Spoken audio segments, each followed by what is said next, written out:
Alrighty then. Okay, hey everyone, this is Timbox. In this tutorial, I'm going to be going over a hair script called GMH2. Now, GMH is a hair script that allows you to easily model complex hair shapes using very basic shapes like planes, and then converting it into realistic hair with just one click. This script is compatible with Maya 2011 right through to Maya 2015. For this tutorial, I will be rendering in Arnold, but if you don't have Arnold, don't worry. GMH can also render in other renderers such as Mental Ray and V-Ray. Alrighty then, let's get started then. So here we have GMH2. Now this is a very user-friendly script, as most things are pretty self-explanatory within this script. We've only got these three tabs. Creation tab, this is where we'll actually be creating our hairstyles. The surfaces edit, this is where we'll come in to adjust individual hair planes.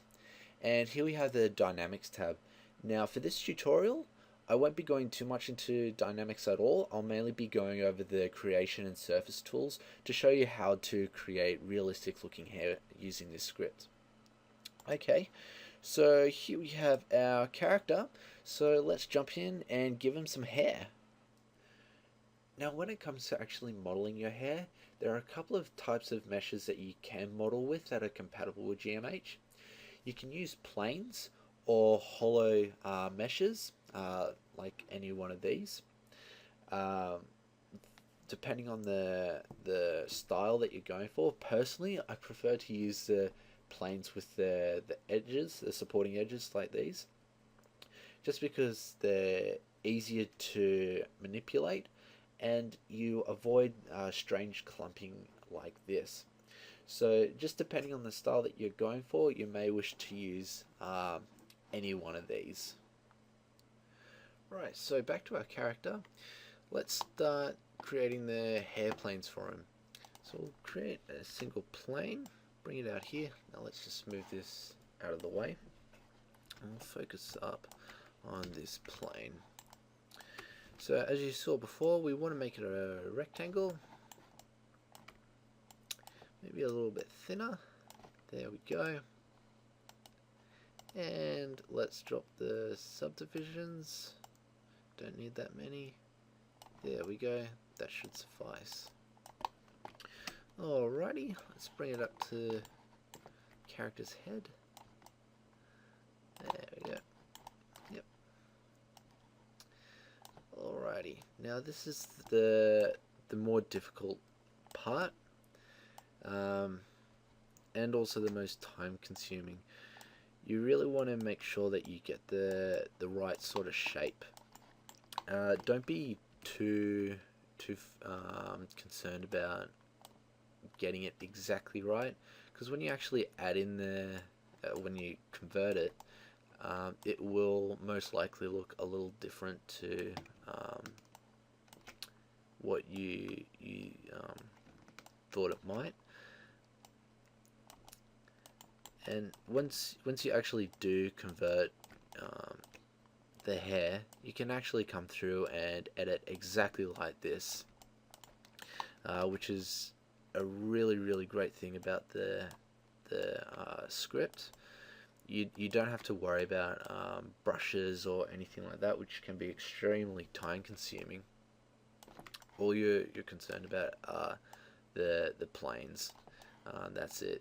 If you've got some hairs that look like they're floating in midair or whatever, you can come through and simply adjust the plane, and you're done. You don't have to worry about getting different brushes in and things like that. It's very straightforward, very easy, especially when you're trying to get a complex hairstyle in. Okay, so another thing, you always want to make sure that the tip is actually going into the scalp, otherwise you'll just have floating hair. Okay, let's just make this a little bit longer, like so. There we are. So I'm happy with that. just want to go through and start duplicating it around and making slight adjustments so then we get some variations. Now, as I said before, this is the most time-consuming part of the process. So one thing I've actually done is I prepared some hair earlier, like so. So you can see here that I've got a distinct style going on.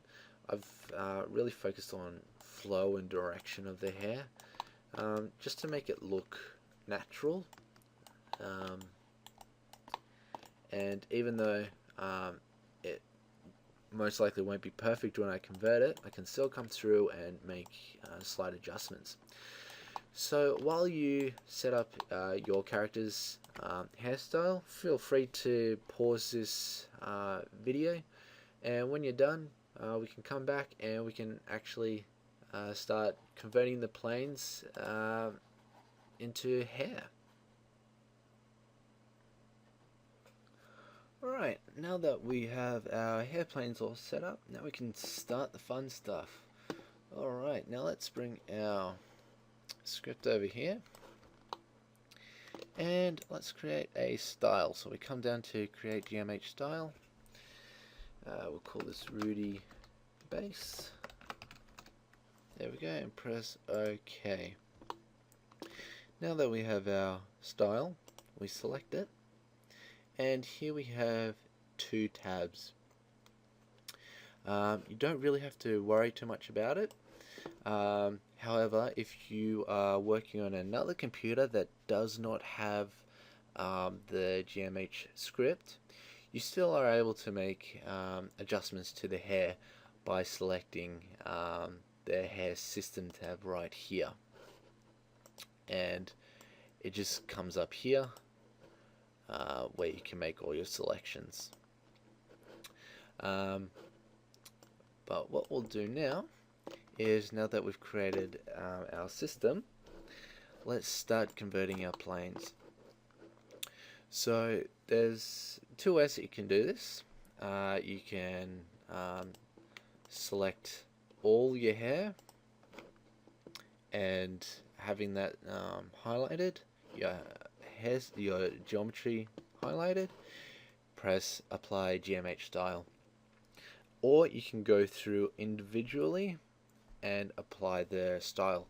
I would actually recommend going through individually, just because more often than not you will get little mistakes happening, which are very easy to fix, but it's a lot easier to fix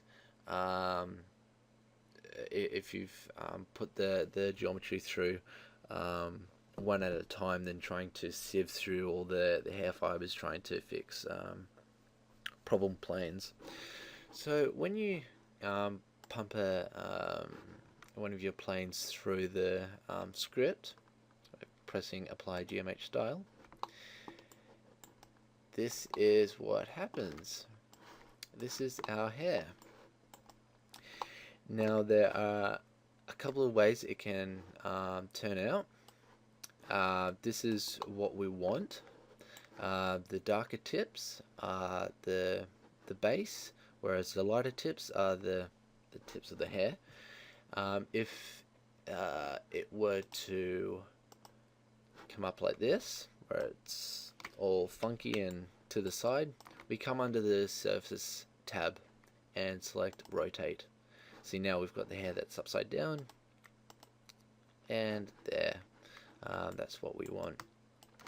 Now under this tab you can thicken your hair, you can thin it, but until you actually pump all the planes through, I wouldn't recommend playing around with this tab too much. Just use it to rotate the hair when necessary. Okay, so let's start pumping through the others. We can speed it up some more. Let's pump through, say, that many. Apply the style. Give it a sec. There we go. Now it's starting to get really bushy. Let's start a few more. Apply a style.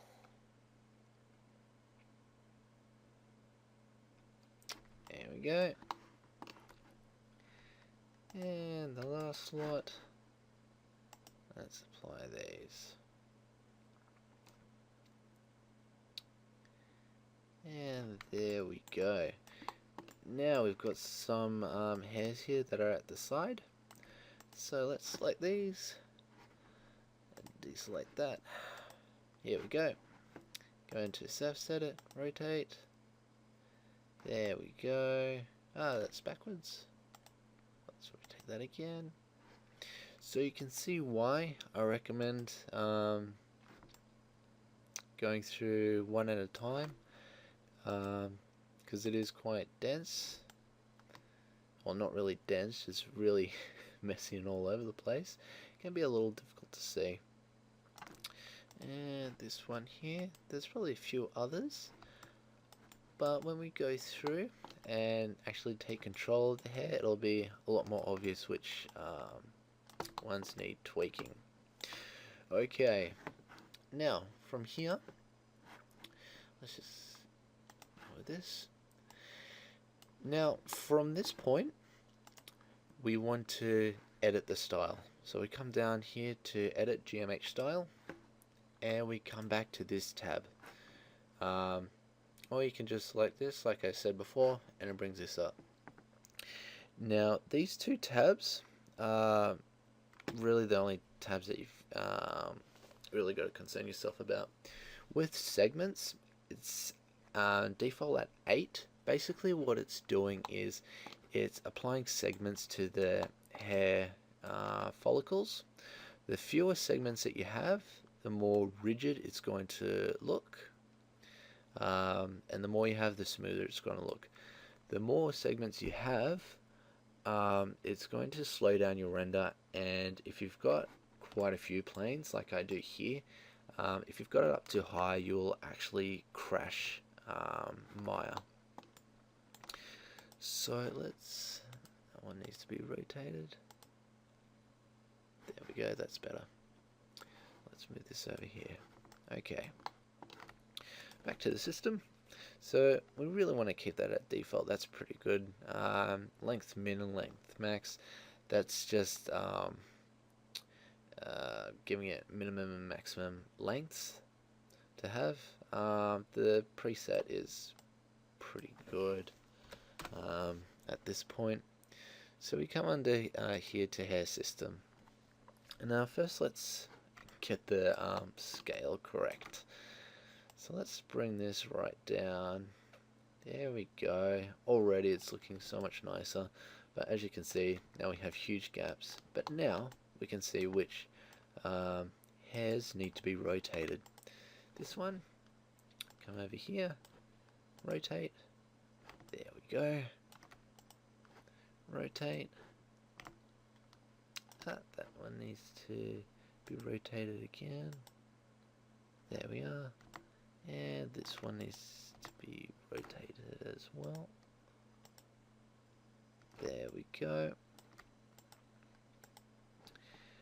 And rotate. So. Too easy.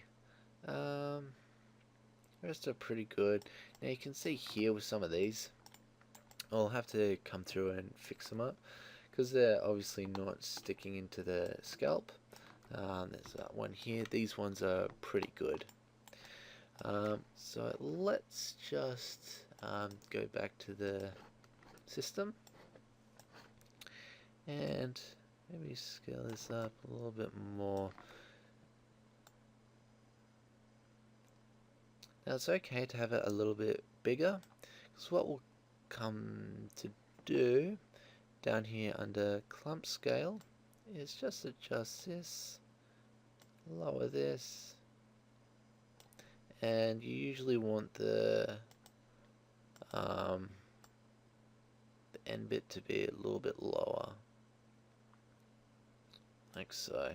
So you really just want to come through and play around with a lot of the settings. Now as you can see, he doesn't have very thick hair. What we want to do is adjust the clump width as you can see it adjusts like that. You can go beyond that. So working with the global scale, adjust the scale and the clump width. So that's looking pretty good at the moment, still not perfect. So let's maybe bring this up a little bit more and adjust the scale. There we go, that's not bad. So already he's looking a lot better.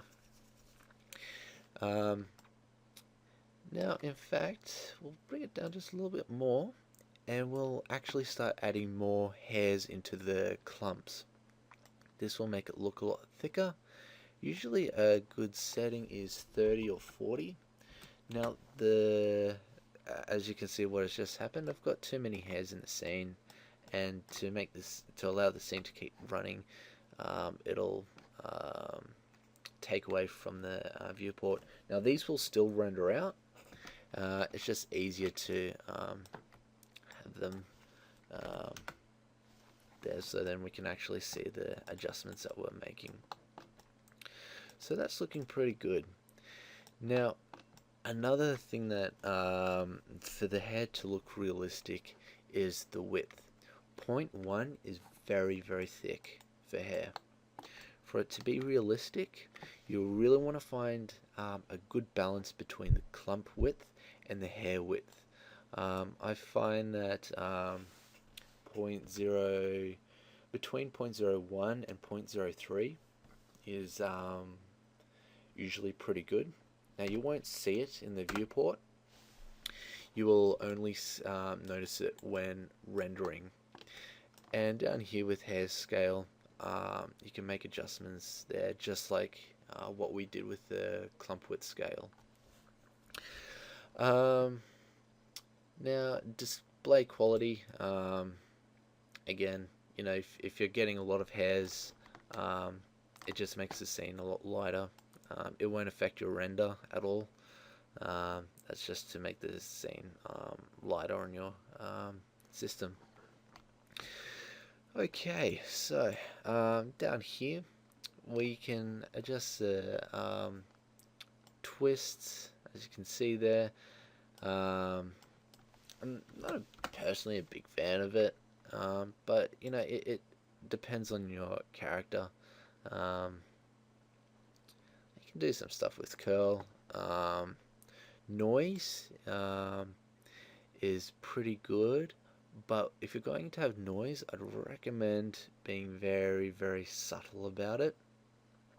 What we'll be doing a little bit later is adding on a second hair layer to add in the stray hair strands to make it look more realistic. At the moment, this would be, you know, perfect for an anime character, but if you want to go for more realistic, you really want to look at adding in a couple of layers, and we'll be doing that just a little bit later.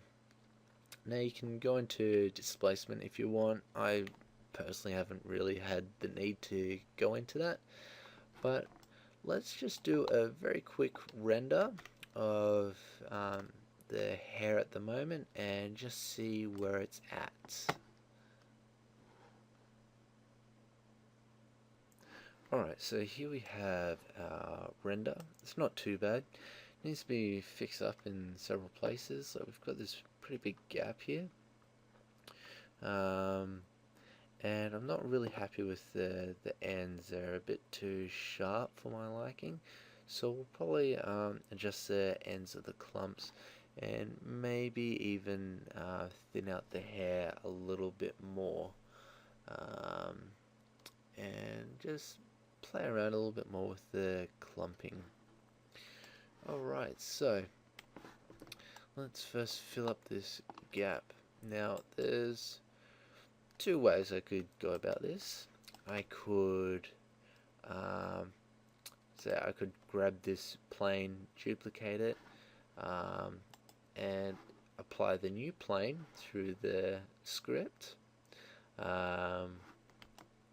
However, that would bump up render time a little bit more and might even lag the scene.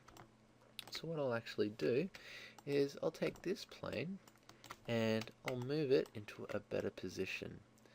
Now you can see how the hair follows the plane.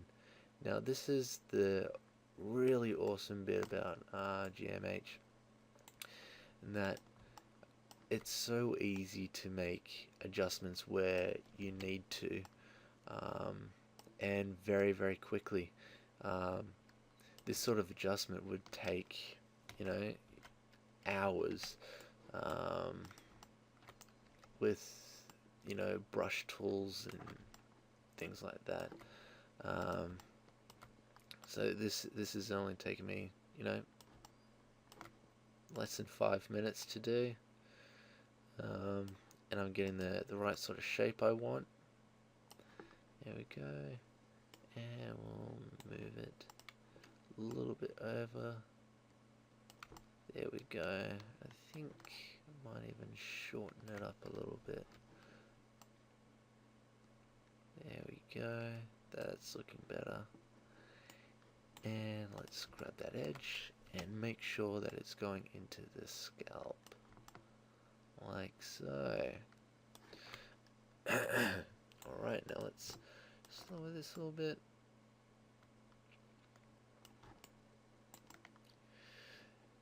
So that looks pretty good. With this one, might bring this face a little bit over some more. There we go. Might even rotate it. Nope. There we go. That's better.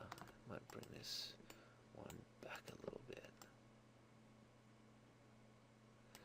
There we go. Now, already you can see just how powerful this script is, and just how convenient it is being able to do all these things. You know, I can make these very, very simple adjustments very quickly. There we go. Yeah, I'm pretty happy. Let's just bring this one up a little bit higher. Yeah, there we go. That's better. Right over there. Cool. Alright. So, might actually have to thicken up the midpoints of the planes. So we'll come over to our system and let's adjust the clump width scale. Add in a point around here and fill it out a bit more. You don't want it too much, otherwise this head's gonna become very buffy, and we don't want that. And for the tips, let's raise this up a little bit more and bring that out. There we go, that's nice. Might lower that a bit more, and might even raise this up. There we go. So that's looking better, hiding all the gaps. Might lower this one a little bit.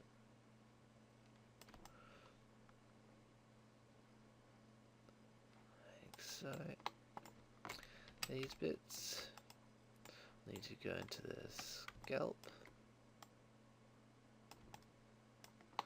Now, as they're sort of under the top layers, we can get away with them not being directly in the skull.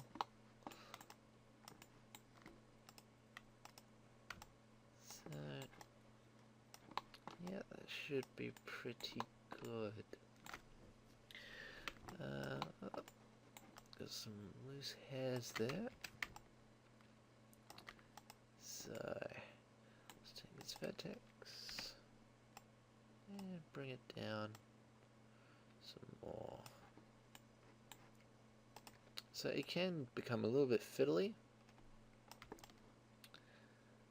but it's not too bad. There we go.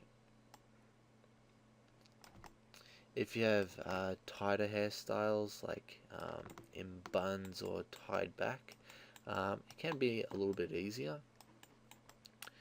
But yeah, it really all comes down to the style and how realistic you want it to look, and whether or not it'll actually be seen in the shot. There we go. So that's looking pretty good. Alright, now let's adjust the hair width. Let's say make it 15, and maybe up the clumps, say 35. There we go. Now let's just see how he looks with that. Okay, so right, so it looks like we've pushed the hair width just a little too far. It's looking a little strange at the moment, and it's puffing out as well. So maybe halfway between what I had before and what I've got now, and actually pretty happy with the ends there. Quite liking that. So what I'll do is I'll go through, make more adjustments, and when we come back I'll show you what I've got, what I did, and we can start looking at hair color.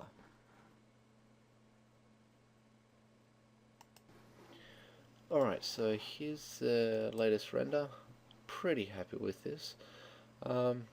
Mainly just made very slight adjustments to the hair width and the clump width while playing around with the hairs per clump as well, and including the scales here, just really just adjusting those until I was happy with it.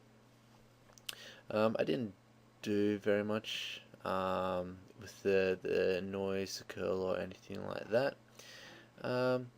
But if your character calls for it, then by all means, it's always good to play around with the different settings until you actually get the look that you're after.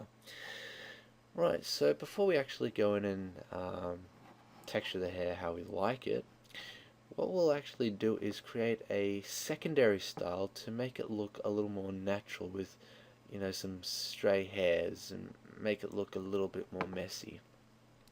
So how we'll do that is we come across to our script, and we want to create another style, and we'll call this Rudy Secondary. Okay, so we'll select that, and we want to select all of our planes again, and select apply secondary style. There we go.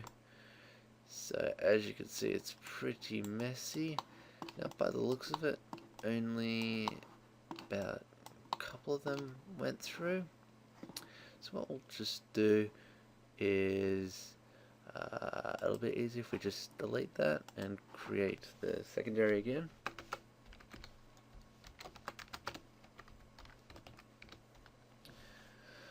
So it's just another example of why it's always a good idea to just go in and do, you know, just a couple at a time. We'll just start down here. Maybe about 10 at a time is usually pretty good. Apply secondary style. There we go. Bang. Apply secondary style.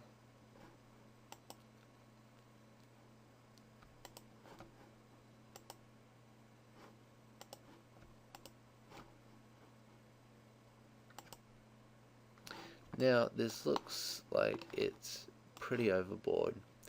What we'll actually do is always making sure that we've got the right system selected. We'll go into our style, and we want to bring the scale right down. We want to make it a little bit bigger than it was for the than what it is for the main style, and bring the width down to what did I have for the main one? 0.025. Right, so we'll do that for the width, 0.025,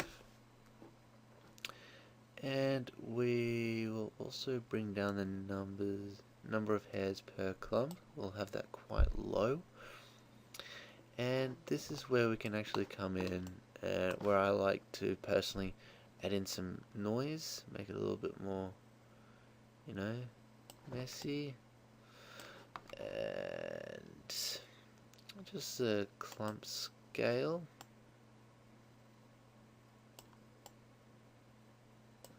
So that's all over the place. There we go.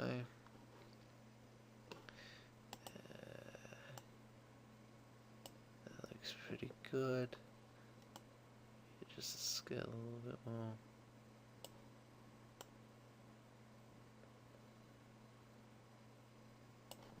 That's pretty good.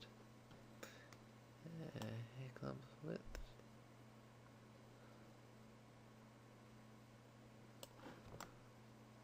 So I've probably got too many in there.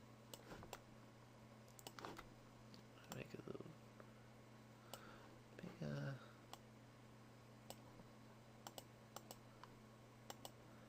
Just those. So really it's just playing around with it a lot. Just randomizing it a lot. There we go. And some curl. Maybe a bit more noise. There we go. You can see how it's more messy now. It gives it a much more interesting silhouette as well. And detail to the noise. There we go. So I mean, as I said before, it's very much just playing around with it. Until you get, you know, just what you're looking for. So, quite liking what it's doing with the tips here. Might be a little much.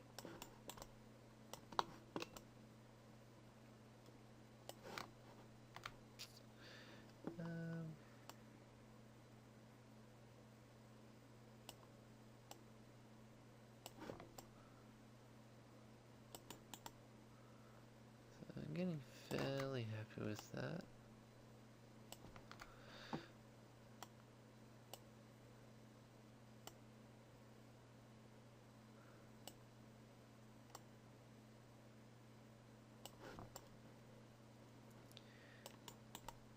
There we go.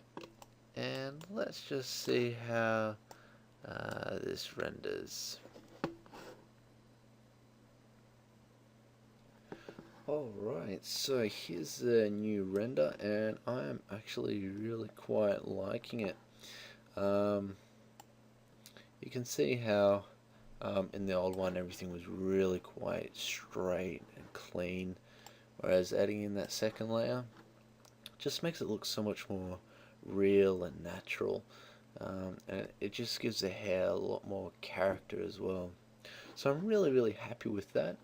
So let's start looking at hair color. So how we adjust the color, we want to make sure that we are in the correct style first. Here we go. That's where we want. And let's come over down here to color. Now, color's pretty straightforward.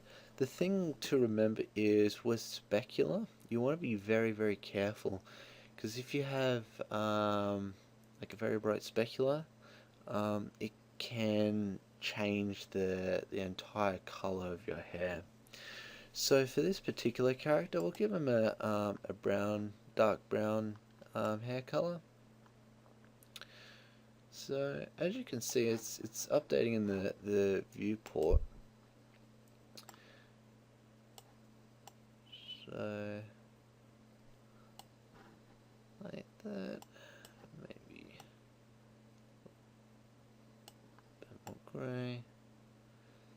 There we go. You generally want your hair to be quite dark. Otherwise the specular really makes it quite bright. So about that for the specular. And what we can actually do, because I'm rendering in Arnold, this will actually update in the IPR render, so it's really quite handy to use. Now you can see how even though the hair color is quite dark, it's coming out as a lot brighter than what you'd expect, and that's all to do with the specular. So if we also adjust the specular power, we can see what kind of influence that's going to have. So it's made it a little bit darker by bumping it up, and if we bring it down, it's made it really bright. So just pump that all the way up to 20, and we'll darken the specular up some more till we get the sort of shade that we want. I'll make it a little bit darker.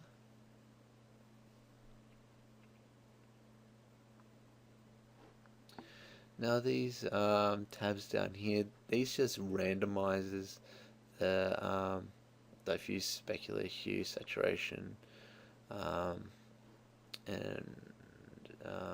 values, which can actually be really quite handy to have.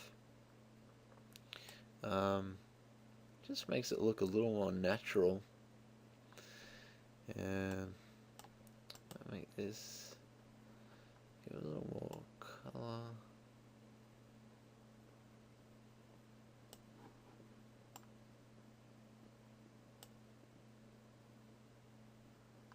There we go.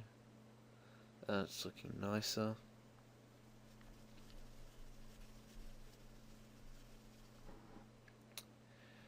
So, like everything else, it just really comes down to just fiddling around until you actually get the look that you need. So it can be a little bit fiddly, but it's not too bad. So the color's alright. Now we'll have to go through with the secondary hair system and make sure that we apply the same or a similar color to it, because as you can see, it really sticks out and it looks very strange. So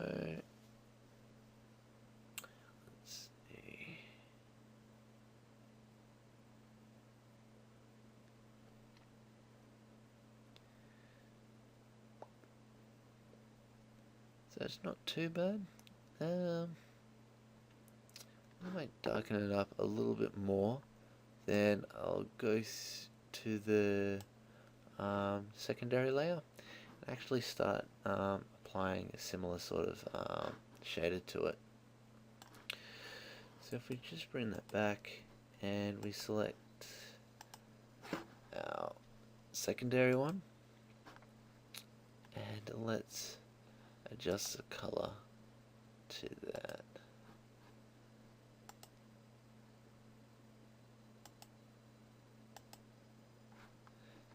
go. Now let's just see how that looks in the render. Alright, so after doing a couple of test renders and playing around with the settings, this is actually what I've got. I'm actually really quite happy with what I've got. How got some very subtle color differences between the layers, and it really gives the hair that little extra something that really brings it to life. So once you've completed your hair, you're happy with everything, it's always a good idea to save it out as a preset. You never know, some time down the track where you might actually like the settings that you've got for your system, so you can save it out as a preset. So how you go about that is you want to make sure that your system is selected, and go to Save Preset. Select that, type in a name, press OK, and it saves it out. So when you come to create a new hair system, when you've set up all your planes, you go to Apply Preset. Here are a bunch of default presets that come with GMH. I made one a little while back. And you just select say green hair, and now our character has the green hair preset. So that's that for this tutorial. Thanks for watching. I really hope that you learned something from it, and I will catch you next time. Bye.